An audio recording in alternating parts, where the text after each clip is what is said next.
Bonjour, donc voici une vidéo consacrée à l'analyse de la partie qui a opposé Mark Taimanov à Tigran Petrosyan le 6 octobre 1953.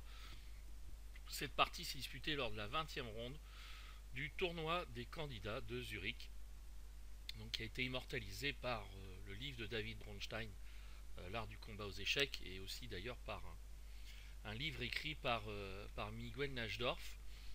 Donc cette partie oppose deux grands maîtres soviétiques connus, Mark Taimanov à les Blancs, euh, donc un grand maître qui a été l'un des meilleurs joueurs soviétiques, on va dire, dans la première moitié des années 50, mais aussi d'ailleurs qui est redevenu candidat en 1971 avec un match contre Bobby Fischer qui est rentré dans les mémoires, puis qui est resté même dans les mémoires, puisqu'il a été pulvérisé 6-0. Son adversaire, c'est Tigran Petrosyan, qui a été 10 ans plus tard champion du monde, qui disputait son premier tournoi des candidats comme Taimanov. D'ailleurs, les deux joueurs font partie des plus jeunes du tournoi. Petrosyan a 24 ans et il a d'ailleurs fait un très bon tournoi des candidats puisqu'il a terminé 5e avec 15 sur 28, donc en ayant montré un très bon niveau, voilà quelque chose d'encourageant, même si c'était déjà signalé par son style assez prudent, on va dire. Voilà. Très défensif, et c'est d'ailleurs ce qu'on va voir dans cette partie. Donc Taimanov a les pièces blanches et Petrosyan a les noires. Donc on va commencer tout de suite à analyser la partie. Donc les premiers coups D4, cavalier F6, C4, E6, cavalier C3, fou B4. Donc c'est la défense nimzo-indienne ou défense Nimzovitch. Donc où les noirs contrôlent indirectement le centre, non pas en occupant, mais en visant les cases, en empêchant les blancs de les occuper. Ici, en l'occurrence, c'est E4. E3, donc là, les blancs choisissent un système assez tranquille où on développe les pièces avant de passer des opérations plus actives. C5, fou D3, petit roc, cavalier F3, D5, petit roc, cavalier C6. Donc là, les deux camps se développent, mais aussi se battent pour l'influence au centre. A3, donc là, on pose la question au fou s'il prend ou pas. Alors, on peut jouer fou A5, hein, c'est possible. Fou prend C3, B prend C3. Donc là, on est dans une position qui a été, au début des années 50, une des positions théoriques les plus jouées dans la défense nimzo-indienne. Je crois que dans le tournoi des candidats, cette position est apparue une vingtaine de fois, à moins que ce soit Nimzovitch qui a été joué une vingtaine de fois, mais j'allais dire dans la plupart des cas, si je ne me trompe pas, c'est au moins les 4/5e, cette position est arrivée. Donc là, le coup principal, c'est D prend C4, fou prend C4 et dame C7. Les noirs veulent jouer tour D8 et E5, donc pour activer leur pièce et attaquer le centre blanc. Donc ça, c'est la suite qui a été jouée des centaines de fois dans cette position. Mais Petrosyan choisit un autre coup qu'il a déjà joué dans ce tournoi. C'est le coup B7-B6, un coup qu'il a joué contre Samuel Reshevsky et contre Vassili Smyslov. À chaque fois, il a eu des difficultés, mais il s'en est sorti. Je vais y revenir. Donc c'est une nouvelle expérience. L'idée, c'est d'installer le fou en B7 et indirectement avec ce fou en B7, c'est de viser la case E4. Voilà.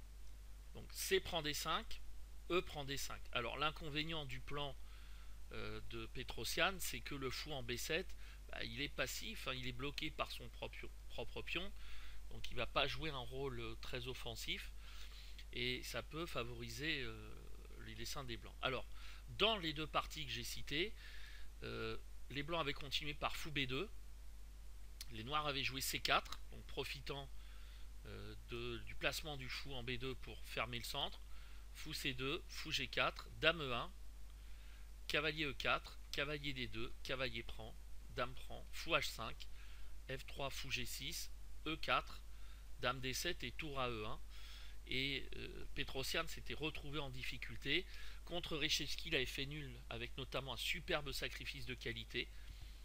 Ou contre Smyslov, c'était une défense un peu miraculeuse qui lui avait permis de sauver le demi-point, et Smyslov qui avait raté un coup très très dur à trouver. Mais quand même, les noirs s'en étaient sortis, mais visiblement Petrosian reste toujours convaincu que son système est bon et qu'il convient à son style qui était déjà à l'époque réputé pour être assez défensif, assez passif, on va dire. Donc contrairement à Reshevsky et Smyslov, Taïmanov joue de manière un peu plus active, il joue cavalier E5.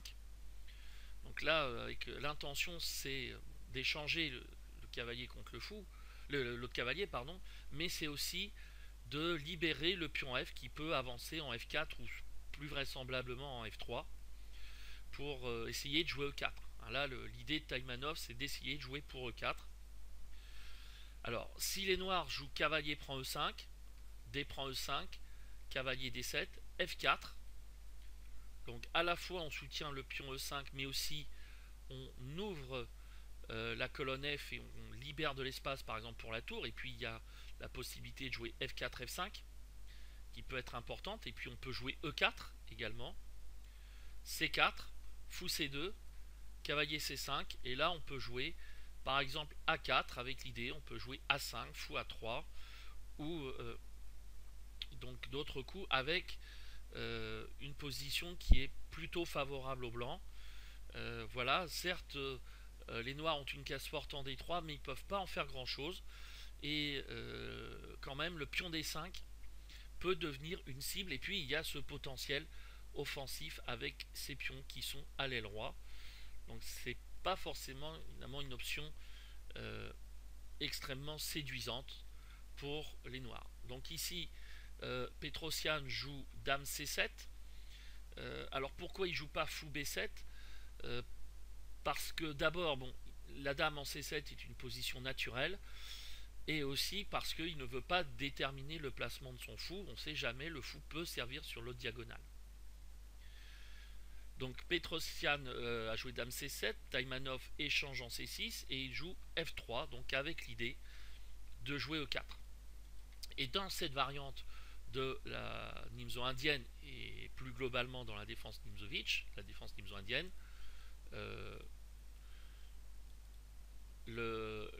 l'enjeu de la partie, c'est de pousser E4. Si les blancs arrivent à pousser E4 dans des bonnes conditions, ils vont prendre l'avantage et les noirs risquent de se faire écraser.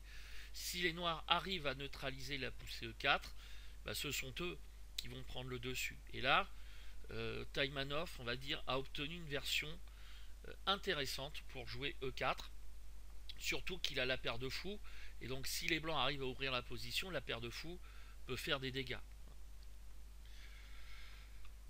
Petrosian joue fou E6, ce qui est un coup, j'allais dire correct. On développe une pièce, on renforce D5. Voilà, c'est pas le coup le plus actif, mais Petrosian aime bien ce genre de situation où il est en défense et il attend. Voilà. Dame E1. Donc là, avec trois objectifs. Premièrement, on défend C3. Deuxièmement, on prépare U4. Et puis, troisième idée, c'est aussi d'installer la dame sur l'aile roi via G3 ou H4, puisque le coup F3 a empêché la sortie naturelle. Bon. Est-ce qu'on pouvait jouer autre chose? L'ordinateur propose dame E2. Dans la même idée, alors évidemment, le coup critique, c'est C5, C4. Pardon, j'ai jamais dit fou prend C4, fou C2, mais évidemment, là, il va y avoir la poussée E4 qui va arriver.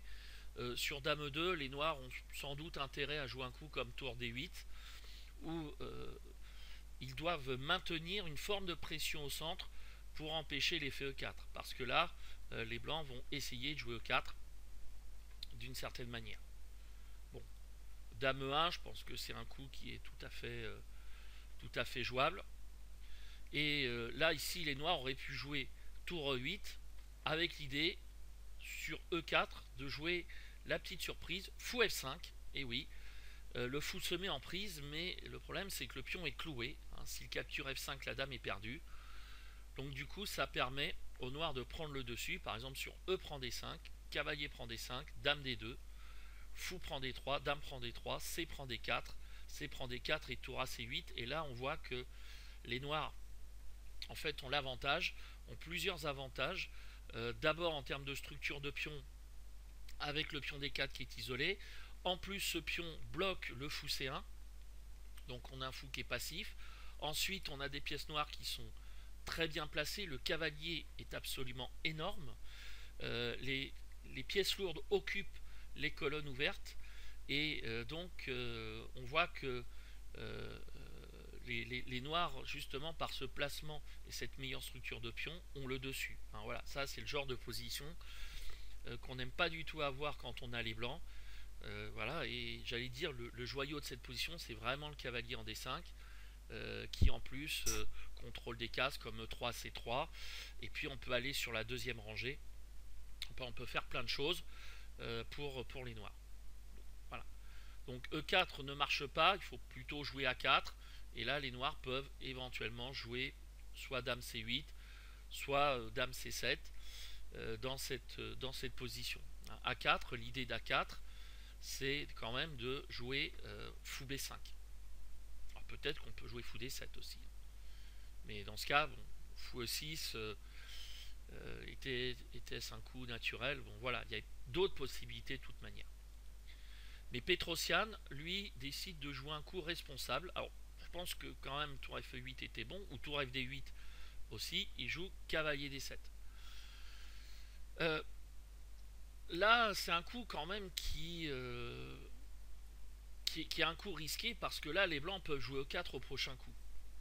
Hein, puisque le cavalier se retire, et donc les blancs peuvent pousser E4. Mais c'est, j'allais dire, la conception du jeu de Petrosian en général, et surtout du style de Petrosian à l'époque. Hein, il a 24 ans, c'est un joueur qui avait quand même plutôt un jeu passif. Et là, il choisit un système défensif qui est quand même très critiquable, et qui va s'appuyer sur le coup suivant. Je pense que là, il veut inciter Taïmanov à jouer E4, c'est ce que fait d'ailleurs Taïmanov, mais il pense que cela va plus lui servir qu'autre chose. Il pense qu'il peut défendre la position en essayant de faire un mur de pion, une barrière de pion sur les cases blanches. Et là, c'est l'idée du coup C5, C4, qui est un coup très responsable. C'est le genre de coup qui peut être très bon, mais qui peut être souvent très mauvais. Parce que l'inconvénient de C4, c'est qu'il n'y a plus de tension au centre, et que, j'ai déjà expliqué dans plusieurs vidéos, les blancs, justement, puisqu'ils n'ont plus de tension contre leur centre, eh bien, ils peuvent agir plus facilement sur une aile, en l'occurrence ici l'aile roi. Alors qu'est-ce qu'il fallait jouer? Bronstein propose F5. L'idée, c'est qu'après E5, eh bien, le pion passé est certes créé, mais il est bloqué. Il est bloqué en E6, et les noirs peuvent tenir. Si on propose B5, eh bien là, peut-être, effectivement, il y a possibilité, mais je pense qu'on peut jouer F4. Alors sur cavalier B6, fou E3, et sur cavalier A4, bon, je pense que là, on arrive aux limites. F5 était possible. Après, peut-être que jouer une tour était envisageable, mais F5, c'est une suite logique. L'avantage de F5 tout de suite, c'est que la tension n'étant pas relâchée au centre, les blancs ne peuvent pas forcément lancer une attaque à l'aile. Donc là, les noirs ont du contre-jeu. Les noirs ont du contre-jeu après E5, B5, parce que la tension en D4 ne s'est pas affaiblie. Mais après C4, en fait, je pense que Petrosian s'est trompé dans l'ordre de coups. Fou C2, il joue F5. E5, tour F7. Et là, clairement, on voit l'idée défensive des noirs, c'est de défendre sur les cases blanches. Et ensuite, on va essayer peut-être de créer une attaque à l'aile dame, et pourquoi pas de se créer un pion passé. Le pion passé, c'est lorsqu'on va essayer de jouer B5, B4. Mais Taïmanov, lui, trouve la réplique, il joue A4. A4 avec l'idée de jouer A5. Donc là, on était sur un jeu qui était plutôt au centre. Maintenant, il passe à l'aile dame.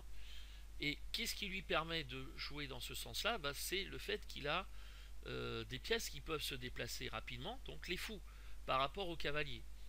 Et il a un avantage d'espace, et il a aussi des atouts tels que le pion passé. Ça veut dire que les noirs vont devoir toujours surveiller à un moment donné le pion E5. Alors, Petrosian s'oppose à A5 en jouant lui-même A5. Et maintenant, il joue F4. Donc un coup naturel.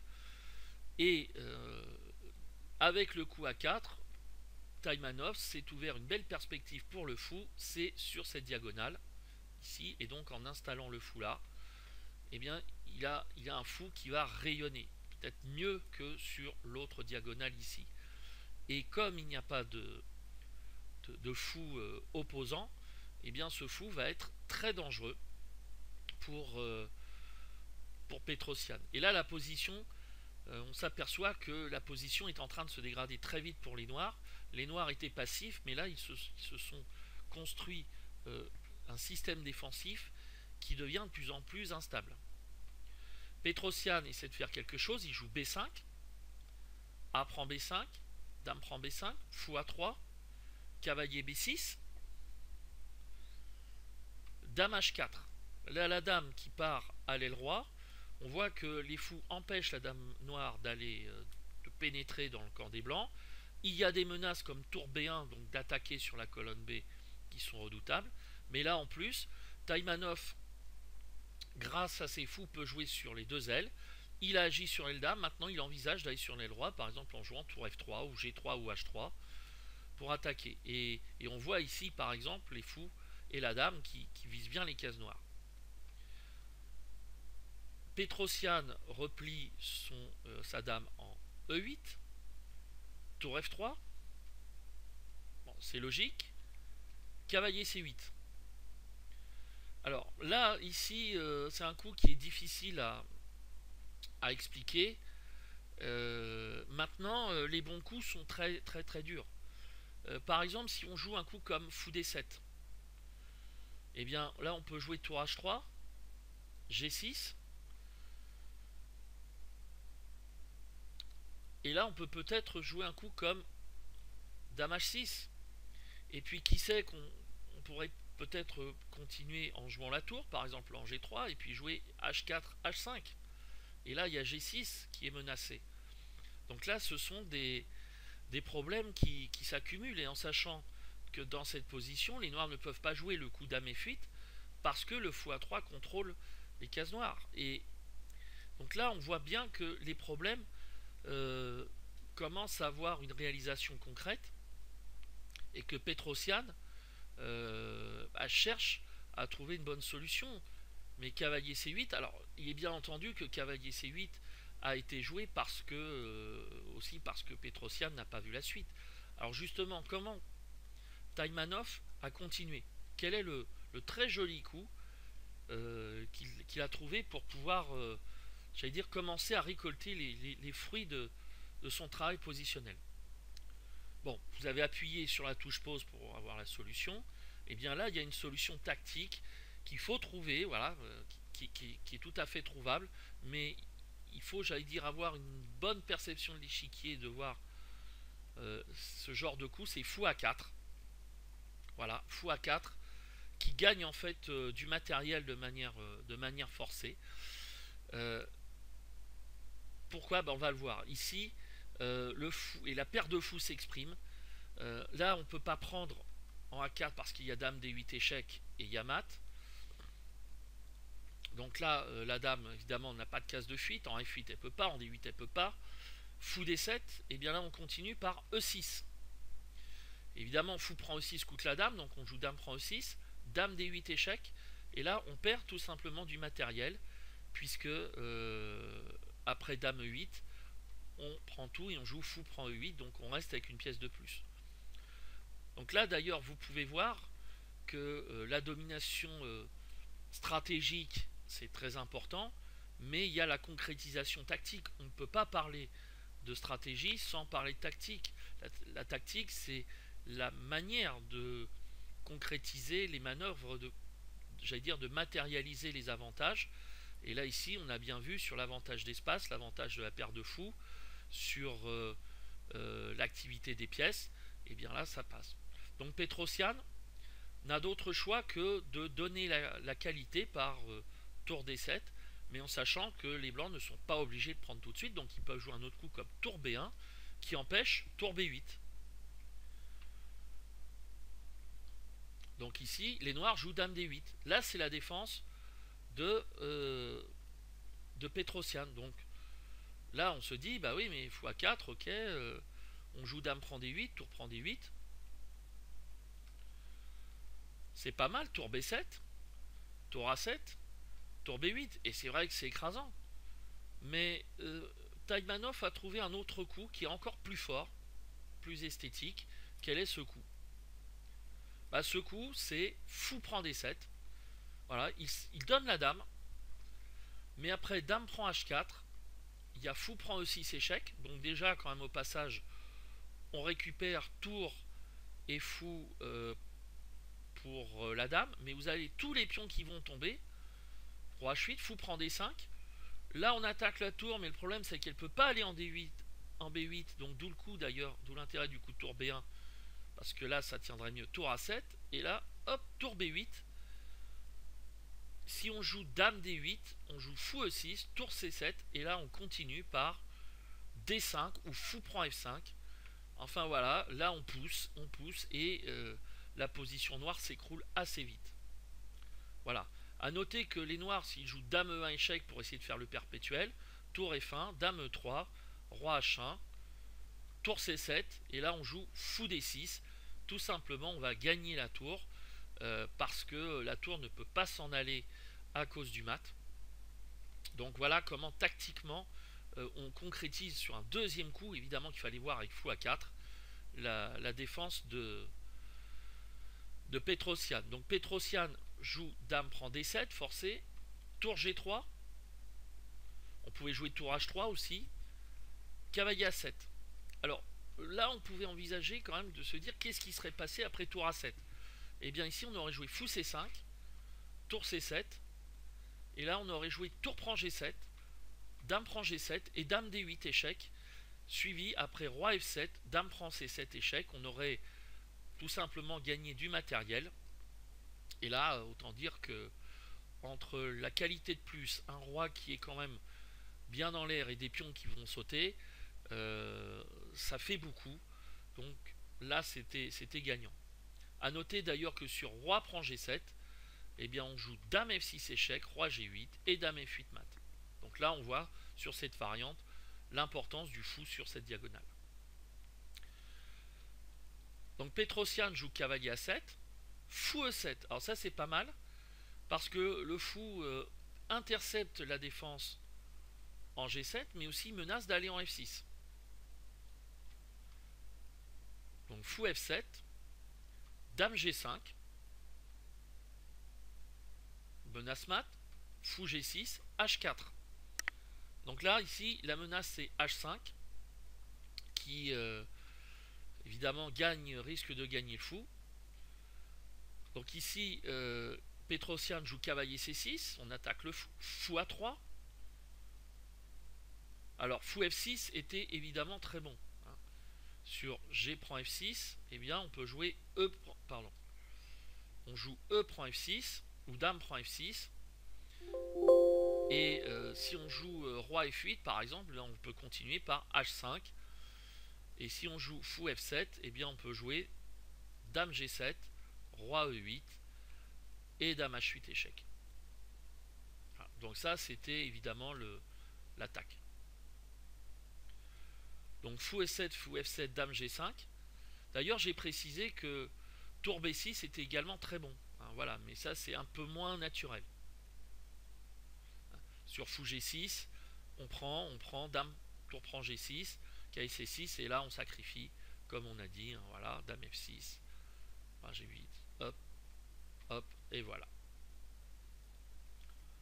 Donc fou G6, H4, cavalier C6, fou A3, cavalier D8, H5, Cavalier E6, un peu de répit en attaquant la dame, dame H4, fou F7, H6, G6, dame F6. Vous voyez ici comment la faiblesse des cases noires se fait sentir. Hein. Taïmanov attaque sur les cases noires.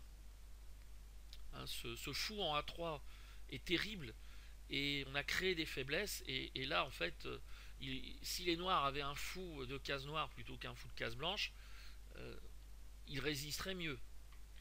Dame D8, fou E7, dame C7. Et là maintenant, comment on continue? Alors comment vous pouvez continuer?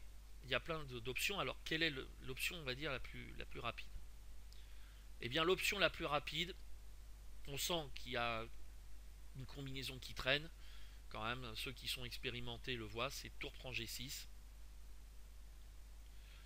On va y arriver. Tour prend G6 échec.